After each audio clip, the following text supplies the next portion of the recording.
Hi friends, welcome to our channel. நம்ம சேனல்ல டிஎல்எட் பயிலக்கூடிய ஆசிரியர்களுக்கு பல பயனுள்ள தகவல் அப்டேட் பண்ணிட்டு இருக்கோம். இது வந்து பாத்தீங்கன்னா 508, 509, 510 வந்து பாத்தீங்க அப்படினா மார்ச் 15, 16 எக்ஸாம் வருது பாத்தீங்களா உங்களுக்கு. அதனால வந்து நம்ம ஃபுல்லா வந்து உங்களுக்கு பிளாக் வைஸ் யூனிட் வைஸ் வந்து செலக்டட் எம்சிக்யூஸ் 5 மார்க் 10 மார்க் எல்லாம் क्वेश्चन வித் ஆன்சரோட நம்ம அப்டேட் பண்ணிட்டு இருக்கோம்.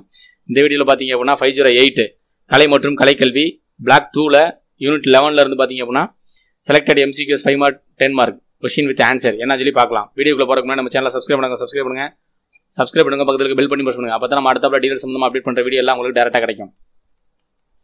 வீடியோ ஃபர்ஸ்ட்ல இருந்து லாஸ்ட் வரைக்கும் ஸ்கிப் பண்ணாம பாருங்க, கேளுங்க. ஏன்னு கேட்டீங்க அப்படின்னா இடையில வந்து அதை பத்தி 5 மார்க் 10 மார்க் ஏதாவது கன்வெர்ட் பண்ற மாதிரி இருக்கும். இல்ல அப்படின்னா வந்து ஒரு எம்சிக்யூஸ் வந்து எப்படி மல்டிபிளா கேட்பாங்க, 5 மார்க் வந்து 10 மார்க் கேட்டா எப்படி எழுதணும் அப்படின்ற மாதிரி இடையில சொல்லுவோம். அதனால வந்து ஃபர்ஸ்ட்ல இருந்து லாஸ்ட் வரைக்கும் ஸ்கிப் பண்ணாம பாருங்க. டேஷ் என்ற வார்த்தையானது அத்தலான் என்ற கிரேக்க சொல்லிலிருந்து பிறந்ததாகும். அத்லெட் இருக்கு பார்த்தீங்களா, அதான் வந்து அத்தலான் அப்படின்னு சொல்லி கிரேக்கத்தில் சொல்லுவாங்க.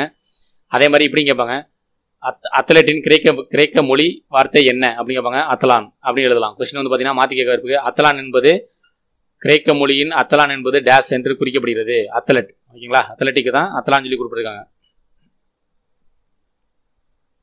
செகண்ட் கொஸ்டின், அத்தலான் என்ற சொல் பொருள் போட்டியிடு அல்லது போட்டி.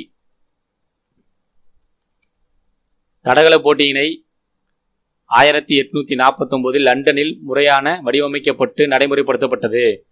அத்லெட் அதை தடகள போட்டி வடிவமைக்கப்பட்ட ஆண்டு அப்படின்னு கேட்பாங்க. 1849 ஓகேங்களா. தடகள போட்டி வடிவமைக்கப்பட்ட இடம் நடைமுறைக்கு கொண்டு வரப்பட்டது எங்கு அப்படின்னு கேட்பாங்க. லண்டன்ல. சரிங்களா, 1849 லண்டனில். சரியா, இதுலேயே வந்து பார்த்தீங்கன்னா இயர் மட்டும் கேட்பாங்க, இல்லைன்னா அந்த பிளேஸ் எங்கேயும் சொல்லி கேட்பாங்க. இதில் வந்து 2 எம்சிக்யூஸ்க்கு வாய்ப்பு இருக்கு. 4வது கொஸ்டின், 1866 நடைபெற்ற பிரிட்டிஷ் சாம்பியன்ஷிப் தடகள போட்டி தான் நவீன காலத்தில் நடைபெற்ற முதல் தடகள போட்டி. அதாவது முதல் தடகள போட்டி நடைபெற்றது எந்த ஆண்டு அப்படின்னா 1866. முதல் தடகள போட்டி நடைபெற்ற இடம் வந்து பார்த்தீங்கன்னா பிரிட்டிஷ் சாம்பியன்ஷிப், அதான் ஃபர்ஸ்ட். சரிங்களா, இதில் வந்து பார்த்தீங்கன்னா தடகள போட்டியில பார்த்தீங்கன்னா 1866 பிரிட்டிஷ் சாம்பியன்ஷிப் தான் ஃபர்ஸ்ட் முதல்ல இருந்தது. 5வது கொஸ்டின் வந்து பார்த்தீங்கன்னா 1896 ஏதென்ஸில் நடைபெற்ற முதல் நவீன கால ஒலிம்பிக் போட்டிகளில் தான் தடகள போட்டிகள் மிகவும் பிரபலம் அடைந்தது. அதாவது பிரபலம் அடைந்த தடகள போட்டி எவ்வாண்டு பிரபலம் அடைந்தது அப்படின்னா 1896. எங்கு நடைபெற்றது? 1896 முதலில் ஒலிம்பிக் போட்டி நடைபெற்ற இடம் வந்து பார்த்தீங்கன்னா ஏதென்ஸில் தான் முதல்ல வந்து ஒலிம்பிக் போட்டி நடைபெற்ற தடகள போட்டி நடைபெற்றது ஒலிம்பிக்ல. சரிங்களா. 6வது கொஸ்டின், தடகள போட்டிகள் ஓட்ட போட்டிகள், தடகள போட்டிகள், குறுகிய தூர ஓட்ட போட்டிகள், நீண்ட தூர ஓட்ட போட்டிகள், இடைதூர ஓட்ட போட்டிகள் இதில் அடங்கும். தடகள போட்டிகள் என்றால் என்ன, அதன் வகைகளை வரிசைப்படுத்தி விரிவாக்கம் தருக அப்படிங்க, இல்லைன்னா அதை தடைகளை வரிசைப்படுத்தி சொல்லுவாங்க. இது குறுகிய தூர ஓட்ட போட்டி, நீண்ட தூர ஓட்ட போட்டி, இடைதூர ஓட்ட போட்டி. சரிங்களா. 7வது கொஸ்டின், குறுகிய தூர ஓட்ட போட்டி. குறுகிய தூர ஓட்ட போட்டி என்றால் என்ன, அதை பற்றி விரிவாக விளக்கம் தருக அப்படின்னா 100 மீட்டர், 200 மீட்டர், 400 மீட்டர், 100 மீட்டர் தடை ஓட்ட போட்டி, 110 மீட்டர் தடை ஓட்ட போட்டி, 4.100 அஞ்சல் ஓட்டம் மற்றும் 4.400 அஞ்சல் ஓட்ட போட்டி. இதில் வந்து பார்த்தீங்கன்னா குறுகிய தூர ஓட்ட போட்டி பார்த்தீங்கன்னா 100 மீட்டர் சொல்லுவாங்க. 200, 400, 100 மீட்டர்லேருந்து அதே மாதிரி 4.100 அஞ்சல் ஓட்டம் மற்றும் 4.400 அஞ்சல் ஓட்டம் போட்டி. இது எல்லாமே பார்த்தீங்கன்னா குறுகிய தூர ஓட்ட போட்டி ஆகும். குறுகிய தூர ஓட்ட போட்டின்னு கேட்டாங்க அப்படின்னா இதை வந்து நீங்கள் குறுகிய தூர ஓட்ட போட்டினா சொல்லிட்டு இதை பற்றி நீங்கள் எழுதிட்டா போதும். அதாவது 100 மீட்டர்லேருந்து அது மாதிரி 4.400 அஞ்சல் ஓட்ட போட்டி. இதை பற்றி நீங்கள் எழுதினாவே கண்டிப்பாக உங்களுக்கு 5 மார்க் வாங்கிடலாம். ஆனால் நம்பர் சேர்க்க கரெக்டாக நோட் பண்ணிங்க. 100, 200, 400 இதை மட்டும் மனசில் மைண்டில் வச்சுங்க. அவ்வளோதான், அது மற்றபடிலாம் அதே தான், ரிப்பீட்டட் ஆகுது. 8வது கொஸ்டின், தூர ஓட்ட போட்டிகள் 800 மீட்டர் மற்றும் 1500 மீட்டர். தூர ஓட்ட போட்டியின் அளவு எவ்வளோ கேட்பாங்க. 800 மீட்டர்லேருந்து 1500 மீட்டர். அதே மாதிரி 800 மீட்டர் டு 1500 மீட்டர் கொண்ட ஓட்ட போட்டி தூர ஓட்ட போட்டி என்று அழைக்கப்படும். சரிங்களா, தூர ஓட்ட போட்டியின் அளவு 800 மீட்டர் டு 1500, 800 1500 தூர ஓட்ட போட்டின்னு எழுதுங்க. நீண்ட தூர ஓட்ட போட்டி பார்த்தீங்கன்னா 3000 மீட்டர்லேருந்து 5000 மீட்டர் வரை. அதேமாதிரி 10000 மீட்டர் 30000 மீட்டர் வரை. சரிங்களா, அப்போ 3000 வச்சுங்க, 3000லேருந்து 30000 அப்படின்னு கவுண்ட் பண்ணிக்கங்க. சரிங்களா. கிராஸ் கண்ட்ரி மாரத்தான் ஓட்ட போட்டி. அதாவது கிராஸ் கண்ட்ரி மாரத்தான் ஓட்ட போட்டினா 10 கிலோமீட்டர் வந்து 195 metre, 12 kilometre to 125 metre, 12 kilometre 195 metre. Marathon பார்த்தீங்க அப்படின்னா 42.195 மா அடி. அணுகுதல், தாண்டி ஓடி வருதல், குச்சி. அது பார்த்தீங்கன்னா 1 அடி நீளமும் 122 ஓகேங்களா 102 எடையும் கொண்ட மரக்கட்டை உருளையை, அதாவது 1 மீட்டர் நீளமும் 1.02 எடையும் கொண்ட மரக்கட்டை உருளை வந்து எப்படின்னு கேட்டிங்கன்னா அணுகுதல், தாண்டி ஓடி வருதல். 13வது கொஸ்டின். இறகு பந்து விளையாட்டானது 1877 பிரிட்டிஷ் அலுவலர்களால் இந்தியாவில் முதலாக விளையாடப்பட்டதாக நம்பப்படுகிறது. அதாவது இறகு பந்து வந்து பார்த்தீங்கன்னா இந்தியாவில் முதலில் வந்து விளையாடப்பட்ட ஆண்டு 1877. எங்கேன்னு கேட்டிங்கன்னா பிரிட்டிஷ் அலுவலர்களால். யாரால் வந்து முதல் இந்தியாவில் வந்து இறகு பந்து விளையாட்டு வந்து இந்தியாவில் விளையாடப்பட்டது அப்படின்னா பிரிட்டிஷ். 14வது கொஸ்டின். பன்னாட்டு இறகு பந்து கழகமானது 1934 உருவாக்கப்பட்டது. பன்னாட்டு இறகு பந்து கழகம் வந்து உருவாக்கப்பட்ட ஆண்டு 1934. சரிங்களா 1934 உருவாக்கப்பட்ட கழகம் வந்து பார்த்தீங்க அப்படின்னா பன்னாட்டு இறகு பந்து கழகம். 15வது கொஸ்டின். பஞ்சாப் மாகாணத்தில் 1929ஆம் ஆண்டு முதல் இறகு பந்து விளையாட்டு போட்டி நடத்தப்பட்டது. அதாவது பஞ்சாப் மாகாணத்தில் முதலில் இறகு பந்து நடைபெற்ற ஆண்டு 1929.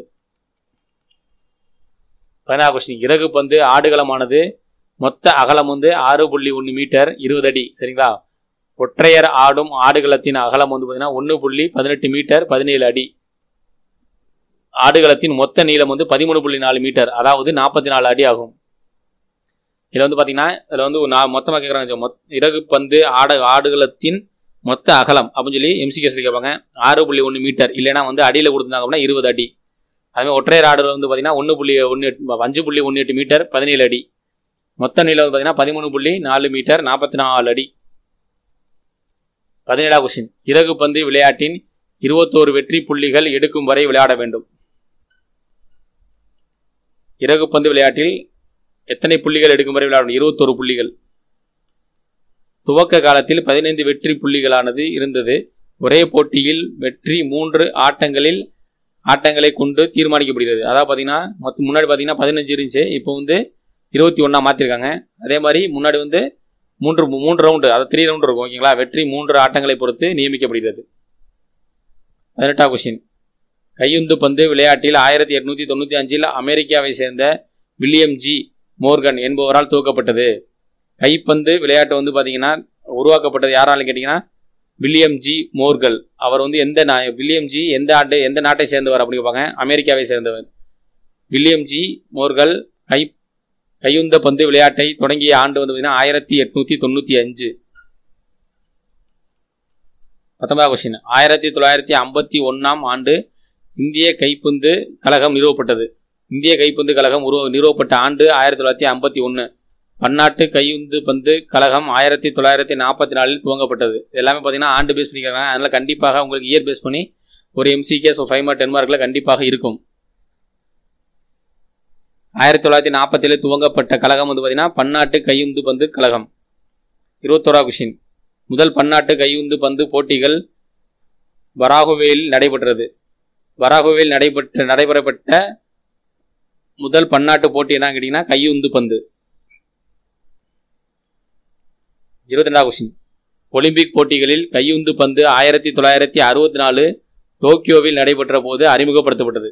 அதாவது கையுந்த பந்து வந்து ஒலிம்பிக்கில் அறிமுகப்படுத்தப்பட்ட ஆண்டு 1964. ஒலிம்பிக் போட்டியில் உருவாக்கப்பட்டது 1964. எந்த இடத்துல பார்த்தீங்கன்னா டோக்கியோவில் ஃபர்ஸ்ட் வந்து கையுந்த பந்து ஒலிம்பிக் போட்டி நடைபெற்றது டோக்கியோவில். 23வது கொஸ்டின். இந்தியாவில் தோன்றிய விளையாட்டு கபடி ஆகும். இந்தியாவில் தோன்றிய விளையாட்டு வந்து டேஸ் பண்ணுவாங்க கபடி. 1952 இந்திய கபடி கழகம் நிறுவப்பட்டது. எந்த ஆண்டு வந்து இந்தியாவில் வந்து கபடி உருவாக்கப்பட்டது அப்படின்னா ஆரம்பிக்கப்பட்டது அப்படின்னு கேட்பாங்க. 1952. 1978 ஆசிய கபடி கட்டமைப்பு தொடங்கப்பட்டது. ஆசிய கபடி கட்டமைப்பு பார்த்தீங்கன்னா 1978. 24வது கொஸ்டின். கபடி 4000 ஆண்டு பழமையான விளையாட்டாகும். கபடி டேஸ் ஆண்டு பழமையான விளையாட்டுனா 4000, 3000, 2000 கொடுப்பாங்க. 4000 ஆண்டுகள் பழமையானது. 25வது கொஸ்டின். யோகா என்பது இந்தியாவில் தோன்றிய கலையாகும். சில சான்றோர்களும் யோகா 5000 ஆண்டுகளுக்கு முன் பழமை வாய்ந்தது என்றும், சில சிக்கலான யோகா தோன்றங்கள் கிமு 3000 ஆண்டுகளே இருந்ததாகவும் கண்டுபிடிக்கப்படுகிறது. அதாவது பார்த்தீங்கன்னா யோகா வந்து 5000 ஆண்டுகளுக்கு முன்பு பழமை வாய்ந்ததாகவும் சொல்கிறாங்க. அதே மாதிரி சில சிக்கலான யோகாக்கள் ரொம்ப கடினமாக இருக்குது பார்த்தீங்களா யோகா, அது வந்து 3000 ஆண்டுகளுக்கு முன்னிலிருந்து அதை கண்டுபிடிக்கப்பட சொல்கிறாங்க. அதான் எப்போ கேட்டால் கிமு இது கஷ்டமான யோகா வந்து பார்த்தீங்கன்னா கிமு 3000. இது வந்து யோகா பார்த்தீங்கன்னா 5000 ஆண்டுகளுக்கு பழமையானது. 26வது கொஸ்டின். யோகா என்ற சொல் சமஸ்கிருத வார்த்தையான யுஷ் என்ற வார்த்தையிலிருந்து வந்தது. யுஷ் என்ற சமஸ்கிருத வார்த்தையின் அர்த்தம் என்ன அப்படின்னா யோகா. யோகாவின் 8 நிலைகள். யோகாவின் நிலைகள் எத்தனை அப்படின்னு கேட்டாங்கன்னா எம்சிஎஸ்ல 8 நிலை இருங்க. யோகாவின் நிலை என்றால் என்ன, யோகாவின் 8 நிலைகளை விரிவாக விளக்கு அப்படின்னு கேட்டாங்கன்னா இமயம், நியமம், ஆசனம், பிரணயானம், பிரத்தி அனுவாகரம், தாரணை, தியானம், சமாதி. இது எல்லாமே பார்த்தீங்க அப்படின்னா யோகாவின் 8 நிலைகள். இந்த 8 நிலைகள் தான் வந்து யோகாவில் முக்கியமானது. இதை பற்றி நீங்கள் எழுதணும். 10 மார்க்கில் கேட்டாங்கன்னா இதை பற்றி நீங்கள் எல்லாமே எக்ஸ்பிளைன் பண்ணணும். எம்சிஎஸ்ல கேட்டாங்கன்னா 8 நிலைகள் அப்படின்னு மட்டும் எழுதினா போதும். 5 மார்க்கில் கேட்டாங்கன்னா இந்த 8 நிலைகளை மட்டும் எழுதினால் 5 மார்க் வாங்கிடலாம். இதில் வந்து பார்த்தீங்கன்னா உங்களுக்கு ஃபுல்லாக 508 பிளாக் 1ல் பார்த்தீங்க அப்படின்னா ஃபுல் அண்ட் ஃபுல் உங்களுக்கு எம்சிஎஸ் அப்டேட் பண்ணியிருந்தோம். அதுக்கப்புறம் பிளாக் 2ல் பார்த்தீங்கன்னா ஃபுல் அண்ட் ஃபுல் உங்களுக்கு யூனிட் வைஸாக வந்து எம்சிஎஸ் 2 மார்க் 5 மார்க் 10 மார்க் எல்லாமே கொஸ்டின் வித் ஆன்சரோட அப்டேட் பண்ணிட்டோம். ரிமைனிங் பார்த்தீங்க அப்படின்னா 509, 510 அதே மாதிரி பார்த்தீங்கன்னா பிளாக் 3 508லேருந்து பார்த்தீங்கன்னா பிளாக் 3 அடுத்த வீடியோவில் பார்த்தீங்க அப்படின்னா 508 பிளாக் 3யோட ஓவரால் பிளாக்ல இருந்து பார்த்தீங்கன்னா MCS 2 mark 5 mark 10 mark question with answer சொல்லி அப்டேட் பண்ணிடுவோம். ஏன்னு கேட்டிங்கன்னா வந்து நம்ம எக்ஸாமுக்கு வந்து ரொம்ப கம்மியான நாள் தான் இருக்குது. அதனால் வந்து பார்த்தீங்கன்னா அடுத்த வீடியோ பார்த்தீங்கன்னா உங்களுக்கு 508 பிளாக் 3யோட ஃபுல் சிலபஸ் வந்து பார்த்தீங்கன்னா உங்களுக்கு எம்சிஎஸ் 5 மார்க் 10 மார்க் எல்லாமே நாங்கள் அப்டேட் பண்ணுறோம். இந்த வீடியோ பிடிச்சா லைக் பண்ணுங்கள். மறக்காம டிஎல்எட் பயிலக்கூடிய ஆசிரியர்கள் அனைவருக்கும் இந்த வீடியோ ஷேர் பண்ணுங்கள், ஃபார்வர்ட் பண்ணுங்கள். உங்கள் ஃப்ரெண்ட்ஸ் எல்லாரும் வந்து ஸ்டடி பண்ணாங்க அப்படின்னா டவுட் ஏதாவது இருந்துச்சுன்னா டிஸ்கஸ் பண்ணுறதுக்கு ஈஸியாக இருக்கும். மறக்காம நம்ம சேனலை சப்ஸ்கிரைப் பண்ணுங்கள். அப்போ தான் நம்ம அடுத்தாப்புல அப்டேட் பண்ணுற டிஎல்எட் சம்மந்தமான வீடியோ எல்லாமே உங்களுக்கு டைரெக்டாக கிடைக்கும். தேங்க்யூ ஃபார் வாட்சிங்.